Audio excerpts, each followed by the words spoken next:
एकांताच्या ठिकाणी हा जो शिकारी व्याल गेला रात्रीच्या वेळेमध्ये त्यावेळेस योग भ्रष्ट कर्मभूमीची पावती देवी बिल्व ढाळ्या गगनी होणे भूमी लागल्या येऊ माझी नवी शिशी किरण न दिसे.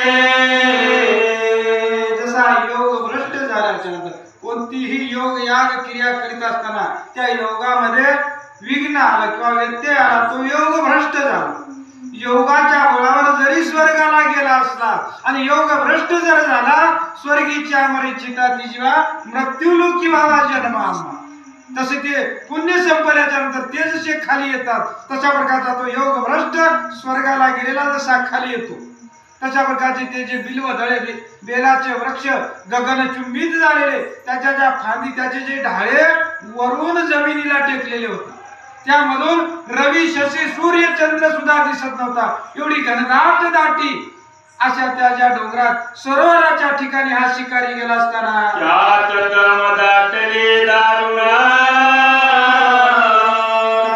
माझी बैसला व्यात जाओ शराशरी शरलाओ कानडी ओढोनी सावध लक्षी. अशा त्या ज्या गड अंधाराच्या ठिकाणी त्या ज्या सरोवराच्या ठिकाणी ज्या बेलाच्या वृक्षावर अंधार किरण असणारी रात्र आणि त्या रात्रीमध्ये हा जो असणारा शिकारी उपाशी पोटी जाऊन त्या सरोवरामध्ये त्या ज्या वृक्षावर बसला बेलाच्या झाडावर बसला असताना धनुष्यबाण सज्ज केला. धनुष्याची काना आणि कानापर्यंत फोडून कवा शिकारी कवा मारला येईल आणि आपलं पोट आणि आपल्या परिवाराचं पोट कसं भरता येईल एवढाच त्याला ध्यास होता. अशा इच्छेनं बसला असताना पुढं दृष्टी बिलवदळे दाटती बहुता ती दक्षिण हस्ते खुडोनी टाकी तो तेथे पद्म जास्त स्थापित शिवलिंग दिव्य होते. मग आता आपल्याला शिकार दिसली पाहिजे आपल्याला अक्षर दिसलं पाहिजे लोकाचा का होईना पण चष्मा लागते की असो अशा प्रकारचा असताना शिवलिंग आपली शिकार दिसली पाहिजे म्हणून समोर येणारे जे फाटे असणारे हाताने तोडू लागले. दक्षिण हाताने म्हणजे उजव्या हाताने तोडून बाजूला टाकू लागला. योगायोग त्या सरोवराच्या ठिकाणी भगवान विष्णूच्या प्रित्यर्थ किंवा त्याच्या हाताने शिवलिंगाची स्थापना केलेली एक शिवलिंग होता. अशा वेळेस काय झालं आहे का त्यावरी बिलवदळे पडता तेने संतोषला परमानाथा व्यादास उपवास जागरण घडता सायास न करिता नयासे. असो अशा त्या ज्या असणाऱ्या व्याधानं ते जे फांद्या तोडून फाटे तोडून टाकत असताना योगायोग त्याने काय भगवान शंकराची पूजा करायला टाकली नाही. आपल्याला शिकार दिसणारे फाटे मोडले. तुम्ही जसं पावसाळ्यात आणि आगाव येतात फाटेच का मोडून आणणं पण आणता की नाही तसंच त्या ज्या असणाऱ्या व्याधानं आपलं पोट भरण्याकरता बेलाचे फाटे तोडले बाजूला टाकले. योगायोग भगवान विष्णूच्या हाताचा लिंग त्या ठिकाणी होता. लिंगावरती जाऊन पानं पडू लागले बेलाचे फाटे पडू लागले. शिवपूजा घडू लागली. शिवरात्रीचा दिवस होता. उपवास घडला होता खायला न मिळाल्यामुळे खायला मिळाल्यावर उपास करीत होता. खायला मिळालं नाही म्हणून उपास होता. शिकार मिळाला नाही म्हणून उपास झाला. शिव जागरण झालं आणि विनोदाला का होईना शिवहार नावाचं चिंतन झालं. अशा प्रकारची शिवरात्रीची महापूजा त्याची होऊ लागली असताना वाचे शिवनामाचा चळा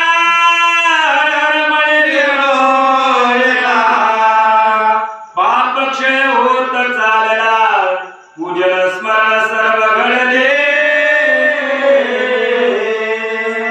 अशा त्या ज्या व्याधाला न सायास करता न लगती सायास जावे करा सुखी येतो घरा नारायण फक्त आठ एकच आहे. जाग्यावर बसल्या जागी चित्त एक केलं पाहिजे. ठाईचं वैसोनी करायक चित्त आवडी अनंत आळवावा. आवडीनं आणि एक चित्तानं धड देवाचं चित्त पाहिजे ना तर मला तर जवळ असला तरी दूर निघून जाते, ते जवळ येत नाही. असो अशा न्यायानं त्याला न सायास काही करता योगायोग खायला मिळालं नाही म्हणून उपास झाला, शिवपूजा झाली, विनोदानं का होईना शिवनामाचं स्मरण झालं, चिंतन झालं आणि जागरण झालं. भगवान शंकराची महापूजा शिवरात्रीची झाली, भगवान शिव असणारे संतुष्ट झाले, त्याचं पाप असणारं क्षणाक्षणाला जळून भस्म होऊ लागलं असताना एक याम झाली रजनी, तो जलपान लागे करणी, आणि ते गर्भिणी परम सुकुमार तेजस्वी. सगळे लोक सामसूम झाले. म्हणून तो मुख्य प्राणी असणारा हरणी आणि पाणी पिण्याच्या इच्छेनं एक रात्र यामिनी, आणि यामिनी एक रात्र झाल्याच्या नंतर म्हणजे एक प्रहार 11-12च्या अंदाजामध्ये ती जी हरणी असणारी पाणी पियाला सरोवराला आली. परंतु योगायोग ती हरणी गर्भिणी होती आणि त्या सरोवराला पाणी पियाला आली असताना काय घडलं? व्यागती लक्षिला दुरुने कृतांतवात परम दारुण, आकर्ण ओढीला बाण, देखोनी हरणी बोलत असे. त्या ज्या व्याधानं दुरूनच पाहिलं, अरे म्हणला साधलं की मला एवढं बेजार झालेलं, एवढा तास केला आपण, सकाळपासून उभं राहिल्या, उपाशी राहिल्या, परंतु भगवंताने आपल्या देवाने आपल्या कृपा केली, शिकार आली गडे म्हणून असा मोठा आनंद झाला. दुरून हरणीला पाहिलं आणि याला इकडं धनुष्य बाण जोडला आणि आता बाण सोडणार, कानाडी ओढणार, तेवढ्यामध्ये ती हरणी असणारी मुखा प्राणी त्या व्याधाला, त्या शिकाऱ्याला काय बोलत, नावाचा कुठली तिनं काय बोलाय का? मणी महापुरुषान्यायाविना काम जलाविना बाणा, मी तर हरणी आहे गर्भिणी, वदत्वान करा.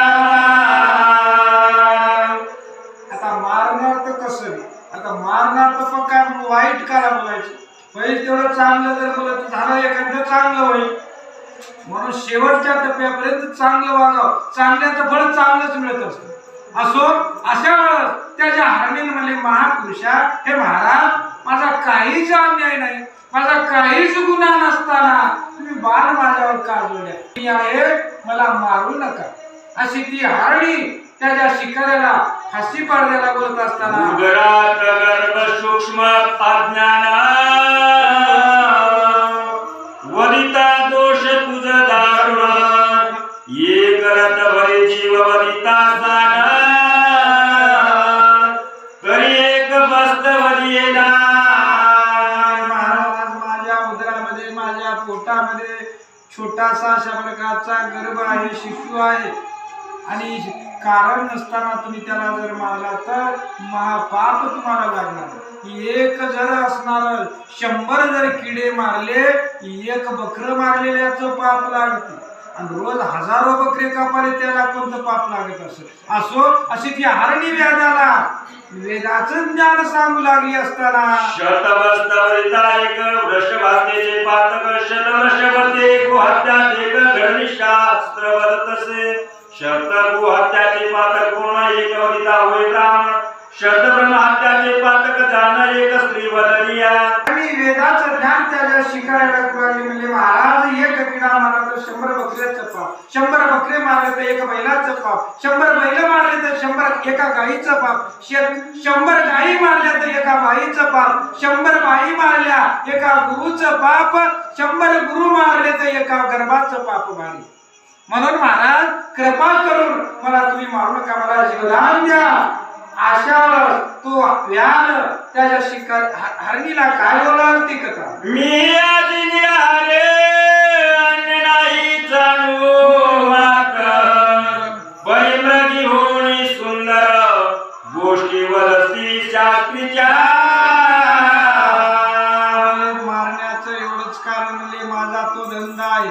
अशा प्रकारचे जीवजंतू प्राण्याला मारावं, माझ्या कुटुंबाला पोसावं, माझं उदरनिर्वाह याच्यावर चलावं, हा माझा धंदा आहे, म्हणून मी तुला मारतो. माझा काही याच्यात गुन्हा नाही. पोटाला नसणारा खरंच इमानदारीने चोरी करायला काही पाप नाही. पण सगळं घरी असताना लोकांचं चोरून जर आणलं तर महापाप नाही.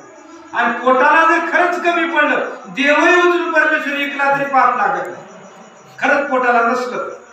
असो, अशी जी हार्नीपोळी हा जो शिकारी बोलत असताना म्हणतो की बाबा माझ्या पोटाला काही नाही म्हणून मी तुला मारतो, त्यावेळेस ती हारणी म्हणते, हारणीला हा जो व्याध म्हणतो बाबा म्हणजे तुम्ही हे खरं आहे, मी माझा कुटुंब पोसायला मारतो हा माझा निर्णय आहे, परंतु मुका प्राणी तू असणारी वंचर प्राणी असून शास्त्राच्या गोष्टी बोलत आहेस आणि म्हणून मला अडवड वाटते, म्हणून मला तुझी दया येते, तू काय कर म्हणले शपथ घे.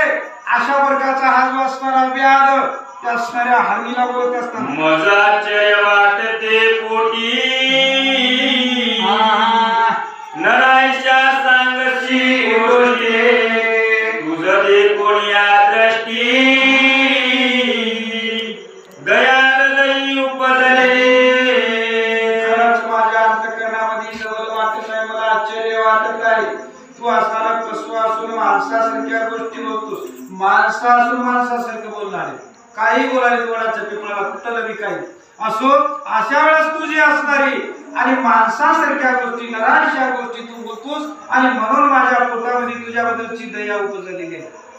त्यावेळेस हा जो व्याध अजून पुढे काय बोलल, पूर्वी तू होतीस कोणे तुझे एवढे ज्ञान कोठुरा तू विशाळ नेती रूप लावण्य सर्व वर्तमान मज सांगे.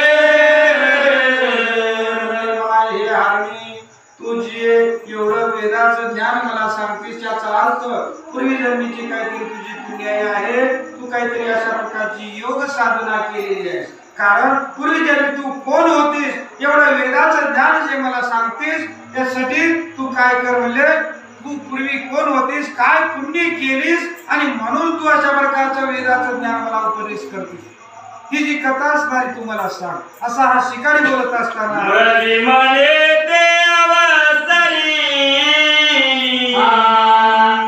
पूर्वी मंथन करिता सागरी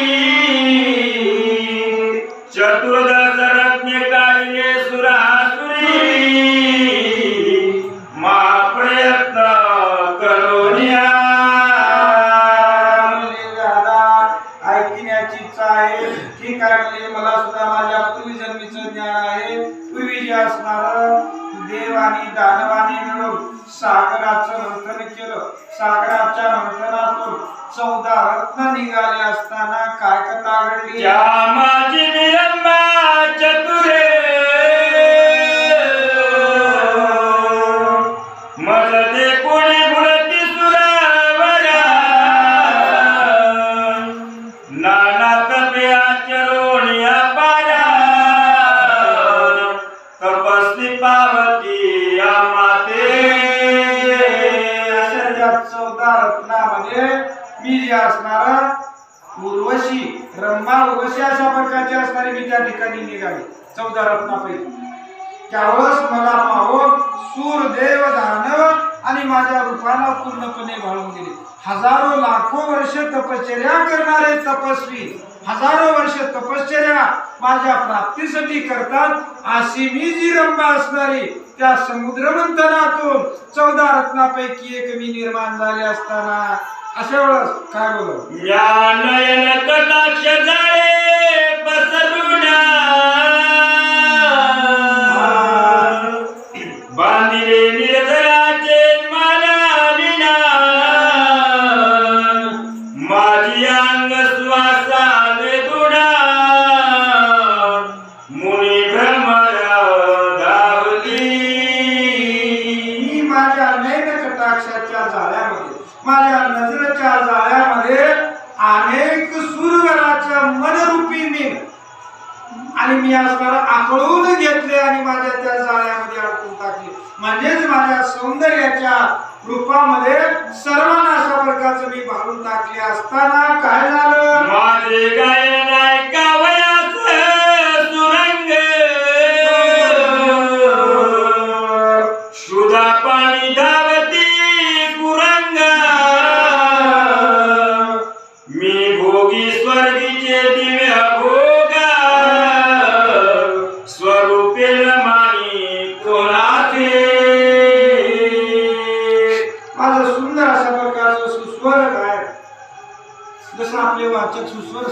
चांगले सुंदर असणाऱ्या चालीमध्ये वाचन करतात. बरेच लोक ऐकण्याची इच्छा करतात, बरेच लोक चाली घेऊन जातात याची आपल्याला दुसरीकडे कुठं गाता येते. असो अशा प्रकारचं सुस्वर गायन ऐकून स्वर्गीचे सुरवर आणि त्यांची दाटी होत असते.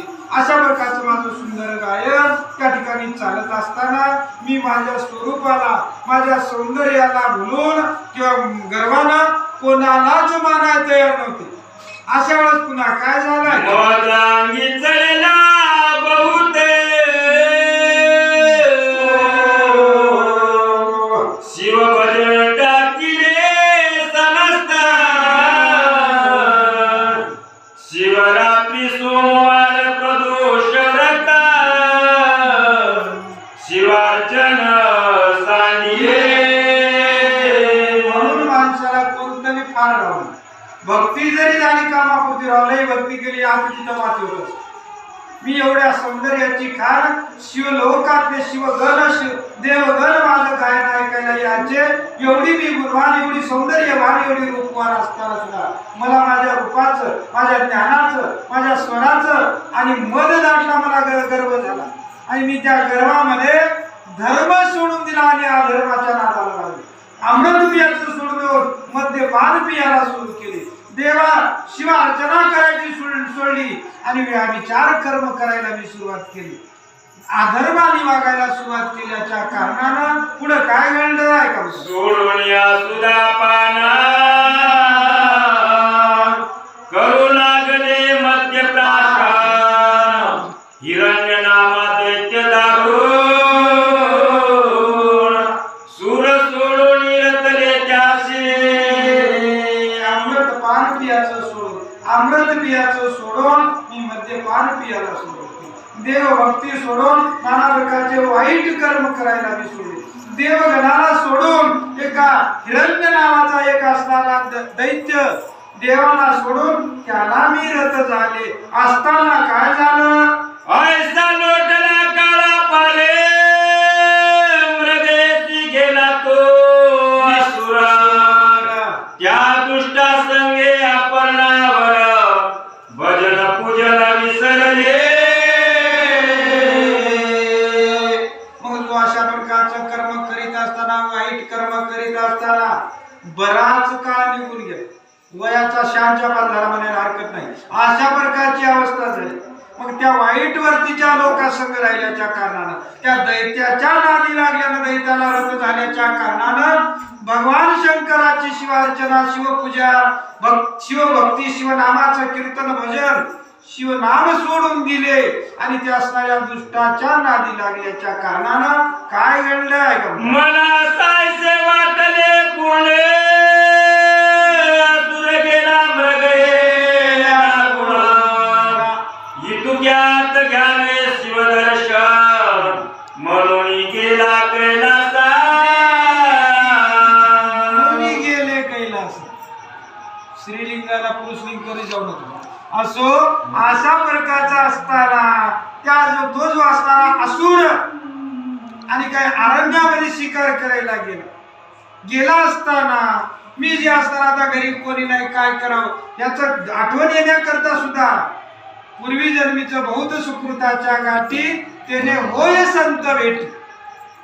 अनेक जन्माचं जर काही पुण्य पदरात असेल तर शिवमंदिरात जाता येते, शिवालयामध्ये जाता येते, संतांच्या सानिध्यामध्ये जाता येते. म्हणून पूर्वी जन्मीच्या पुण्याई काही असल्याच्या कारणानं मी असणारा भगवान शंकराचं दर्शन घ्यावं या इच्छेनं मी असणारा शिवमंदिरात गेल्याच्या नंतर काय झालं होतं, मज देखता हिमल गदामात परम शोभो निशापदे तू परम पापिनी यथार्थ मृत्यू होई मृत्यू लोकी. त्या शिव मंदिरात गेल्याच्या नंतर देवाला तरी सण झालेला पाहिजे. आपण किती डोळे झाकून काही केलं त्याचे डोळे उघडे आहेत ना. म्हणून या मनाच्या पुढे कोणाचंच काही लपत नसते. आपल्याला सगळं माहित असते. असो अशा वेळेस त्या ज्या शिवालयामध्ये गेल्याच्या नंतर तो अर्पणेचा नाद, तो गिरिजेचा कांत, तो जो भगवान शिव परमात्मा रागा रुद्र झाले म्हणजे हे पाठविणी हे व्याविचारिणी तू या शिव मंदिरात राहण्याच्या येण्याच्या लायकीची तू नाही. तू या स्वर्गभूमीमध्ये राहण्याच्या लायकीची नाहीस, तू मृत्यू लोकामध्ये हरणीच्या रूपाला, हरणीच्या योनीला जाशील, असा शाप त्या भगवान शंकरांनी मला दिला. अशी ती हरणी कोणाला सांगायली? हाशीपारद्याला सांगू लागली. जीव आता घेणार त्यानं. त्यावेळेस पूर्वी जन्मीचं ज्ञान सांगत असताना तुझ्या सख्या दोघी जणी त्या होतील तुझ्या सवे हरणी. हिरण्यासुर माझे भजनी असावध सर्वता. तुझ्या ज्या सोबत होत्या सख्या असणाऱ्या मैत्रिणी त्या सुद्धा तुझ्यासोबत त्या मृत्यू लोकाच्या ठिकाणी त्या सुद्धा असणाऱ्या तुझ्या सख्या होतील, हरणी होती. आणि जो हिरण्याक्ष नावाचा जो असणारा राक्षस त्यानं माझ्या भजनात असावध होता, सावध नव्हता. तो कधीच माझं नाव घेत नव्हता, कधीच माझं भजन करीत नव्हता. भजन करणाऱ्याला विघ्न आणल्याशिवाय राहत नव्हता. आणि म्हणून 6 महिने होण्याच्या आधी संपायची वेळ आली. असो अशा प्रकारचा असताना त्या ज्या असणाऱ्या हिरण्याक्ष सुद्धा त्या ठिकाणी तुमचा भरतार म्हणून हरण होऊन येईल असा शाप भगवान शंकराने त्या ज्या असणाऱ्या रंभेला, उर्वशीला दिला असताना तोही मृग हो सत्य तुम्हासीच होईल रत. ऐकल्या दासावची मग म्या शिव प्राप्तीला. अशा प्रकारचा शाप ज्या भगवान शंकराने तू असणारी स्वर्ग मृत्यू लोकामध्ये हरणी होशील, तुझ्या सख्या हरणी होतील. तो जो असणारा दुष्ट दुराचारी राक्षस असणारा हिरण्याक्ष तो सुद्धा तुझ्या वृत्तावरून हरण होऊन त्या ठिकाणी येईल. अशा प्रकारचा शाप दिला तर तो भगवान शंकराचा शाप भोगल्याशिवाय चुकत नाही. मग मला असणारं दुःख झालं. मी त्या भगवान शंकराची स्तुती केली, प्रार्थना केली, धावा केली. धावा केल्याच्या नंतर तो भोळा शिव परमात्मा दयेचा सागर प्रसन्न झाले. काय उशाप दिला ती कथा सांगते याला. सावध चित्ता नाईक अशी ती हरणी त्या शिकाऱ्याला बोलते. हे पंचवदन विरूपाक्षा सचिदानंद कर्माध्यक्षा दक्ष मुख धरण सर्व साक्षात उशाप देया माते. असा सर्व देवाचा देव असणारा असा हा भगवान शिव परमात्मा ज्याने राजा दक्षाचा दक्ष प्रजापती यज्ञ करू गेला, शिरछेद झाला त्याचा की अशा त्या दक्ष राजाच्या यज्ञाचा मग म्हणजे यज्ञ त्याचा भंग ज्याने केला असा तो शिव परमात्मा त्या शिव भगवंताची धावा विनवली. ही हरणी रंभेच्या रूपामध्ये करू लागली. त्यावेळेस मला उशाप द्या, या पापातून मला मुक्त करा अशी मी विनंती त्या भोळ्या शंकराची केली असताना भोळा चक्रवर्ती दयाळ उशाप बदला पैठे द्वादश वर्ष भरता तत्काळे पावाल माझी आपदाते. असा शिव परमात्मा भोळा चक्रवर्ती शिव भोळा चक्रवर्ती त्याचे पाय माझे चित्ती वाचे वदता शिवनाम तयान बाली क्रोध काल. असा हा शिव परमात्मा भोळा असणारा चक्रवर्ती म्हणजे त्या पूर्ण सृष्टीवर जगावर ज्याचं सत्ता आहे असा हा असणारा शिव. आणि त्याच्या भगवान शंकराने मला उशाप दिला आणि म्हणले आजपासून 12 वर्ष पूर्ण संपल्याच्या नंतर भरल्याच्या नंतर पुन्हा तुम्ही माझ्या स्वस्थळाला माझ्या पदाला पावसाल असा उशाप भगवान शंकराने मला दिलेला आहे. अशी ती हरणी त्या व्याधाला त्या शिवरात्रीच्या दिवशी कथा सांगू लागली असताना मगामी मृगयोनी जन्मलो एक कर्मावणी तरी मी गर्भिणी आहे हरणी प्रसूत काल समीपासे.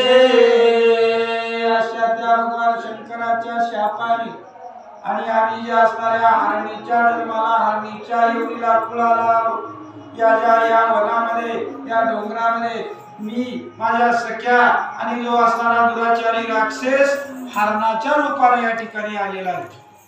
मी हरणी या ठिकाणी असताना कर्म धर्म संयोगाने मी गर्भवती आहे. माझे पूर्णपणे 9 महिने भरलेले आहे. प्रसूतीचा काळ माझा जवळ आलेला आहे. आणि म्हणून व्याधा तू मला मारू नको अशी हरणी त्या शिकाऱ्याला बोलते. तरी मी आपुल्या स्वस्थळा जाऊन सत्वर येते मग तू सुखी घे माझा प्राण सत्यवचन हे माझे. हे व्याधा तुझं पोट भरण्याचं साधन आहे ते मलाही मान्य आहे. तुला पोटाला उपाशी मारणं म्हणजे मला माझा दोष आहे. परंतु एक माझी विनंती तू ऐक. मी माझ्या घरी जाते. माझ्या पोटामध्ये छोट्या अशा प्रकारचं बाळ आहे. मी गर्भवती आहे आणि माझे दिवस जवळ आलेले आहेत. मी घरी जाते. माझी प्रसूतीचा काळ जवळ आल्याच्या कारणानं मी माझा गर्भ घरी ठेवते आणि मी पुन्हा परत या ठिकाणी येते. मग सुखाने तू माझा प्राण घे. परंतु आता मला जाऊ दे, गर्भाला मारू नको अशी ती हरणी शिकाऱ्याशी बोलत असते. आय शिमराजी बोलली सावचित्त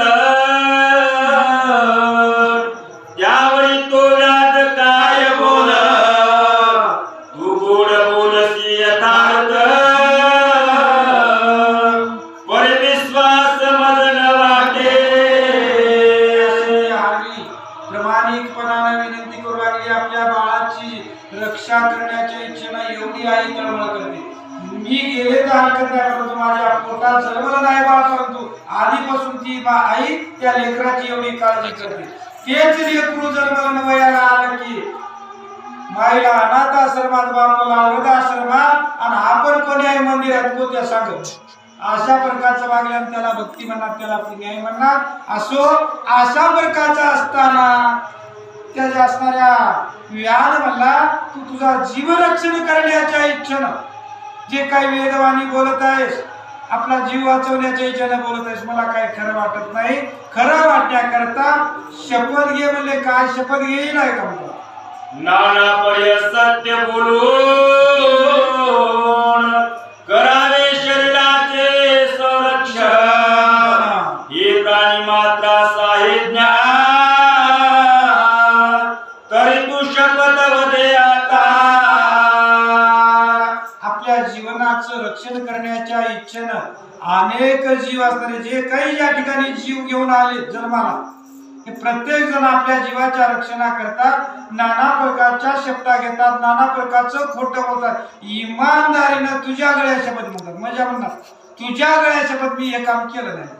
असो अशा प्रकारचे अनेक लोक अनेक शब्द घेतात आणि आपल्या जीवाचं आपला गुन्हा चुकवण्याकरता अशा प्रकारचं हे सगळ्या जीवाला ज्ञान आहे.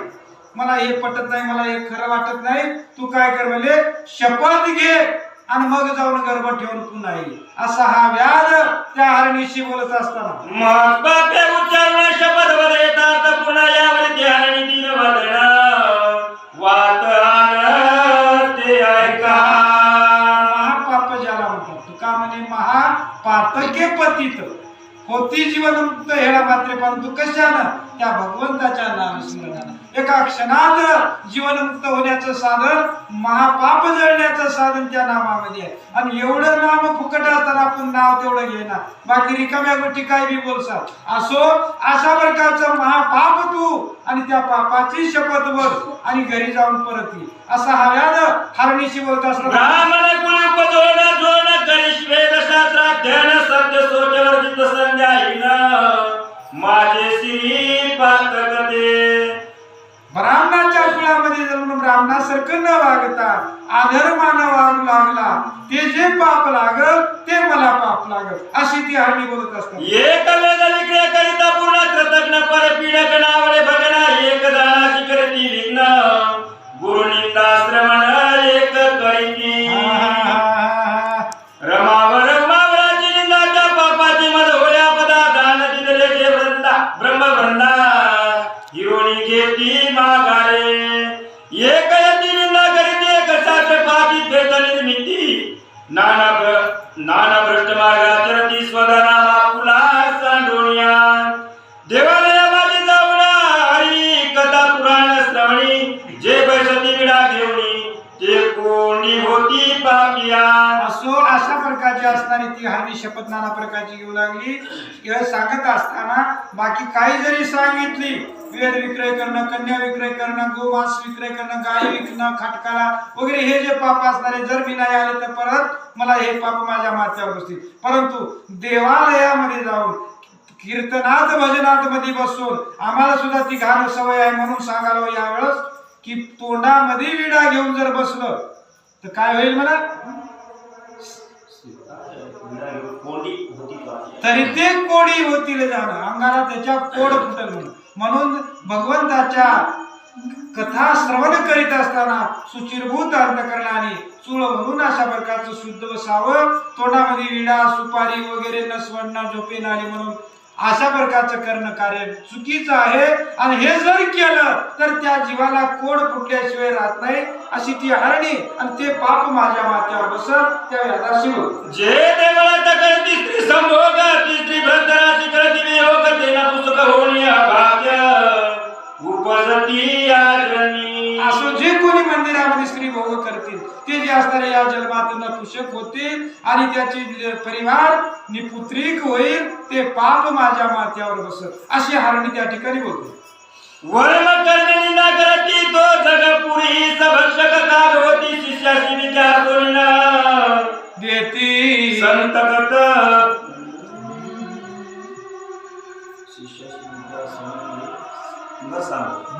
तो पिल्ला होत निर्धारी. भरपूर विद्या आहे, सगळं काही येते, परंतु मला जमना विद्या असून जर आपल्या शिष्याला विद्या जर देत नसल तो गुरु असताना या जन्मी पिंगला होणार.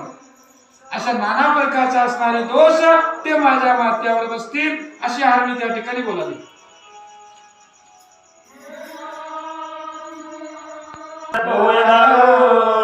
व्रताकडे साधू छळन निर्वंश पूर्ण होय साधूचं छळन केलं कारण नसताना तर ते निर्वंश होतील, असे पाप असणारे माझ्या माथ्यावर बसतील जर मी परत नाही आले तर, अशी ती हरणी बोलत असताना. स्त्रिया व्रत नेम करीत भ्रतासी आवेरित धनधान्यासून वंचित त्या बाजूला होती.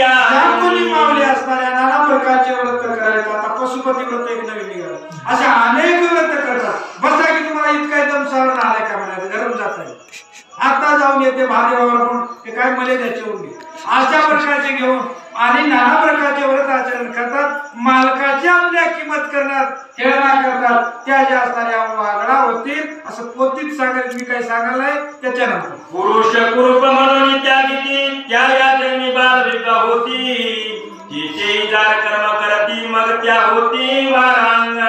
मग त्या होती वारांग. आपला मालक कुरूप आहे, विद्रूप आहे, काळा जर आहे, मेघना आहे, शंभर आहे आणि परपुरुषावर जिचं ध्यान आहे त्या या जन्मी वारांगणा होतील. अशा प्रकारच्या असणाऱ्या जन्मता विधवा होतील अशी ती हरणी आणि ते जे दोष असणारे मला लागतील अशी हरणी त्या वेळेला. ज्या व्रतराशी निर्मिषिती त्या दासी किंवा उलटा होती. सेवक स्वामीचा द्रोह करती तो जन ते जन्मा येती स्वानाच्या. जो सेवक असणारा आपल्या मालकाची चेष्टा करतो, मालकाला कमी समजतो, तो पुढच्या जन्मात कुत्र्याच्या जन्माला जावा लागतो.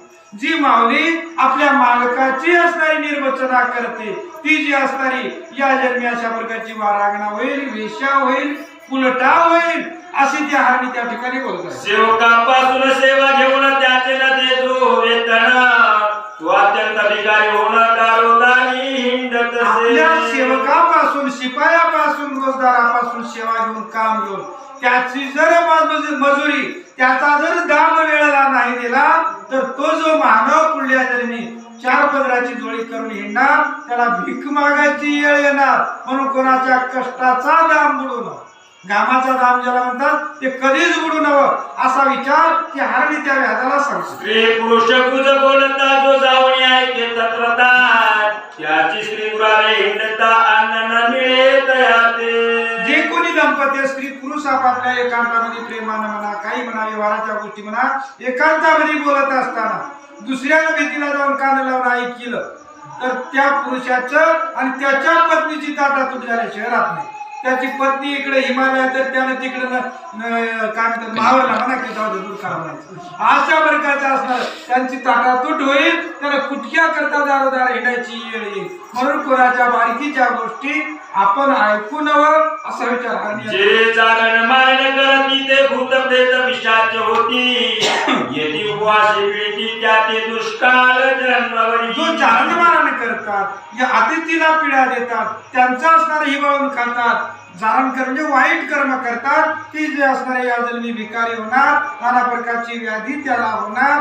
अशा प्रकारची ती हरणी बोलते. स्त्री रजस्वला होणी ग्रही वावरेचे पापिनी, पूर्वज रुधिरी पळती पत्नी या ग्रही देव पितृगण येती. या ग्रहिक देव पितर कधीच येऊ शकत नाही. जी माऊली बाहेर असताना घरात जर वावरत असेल तर तिचे असणारे पूर्वज नरकाला पडणार. तिच्या घरी देव पितर कधीच येणार नाहीत असा विचार ती हरणी त्या शिकाऱ्याशी बोलते. जे देवाच्या दीपाचे तेल नेती ते या जन्मी पुत्रिक होती, ज्या रांदिता लचोणी भक्ती त्या मार्जरा होती या जन्मी. जे कोणी ज्या भगवान शंकराच्या शिवालयातून देवाला लावलेला दिवा लोक आहे त्याच्यातलं तेल नेऊन आपण जर पोहे करून खाले तर ते काय होतील?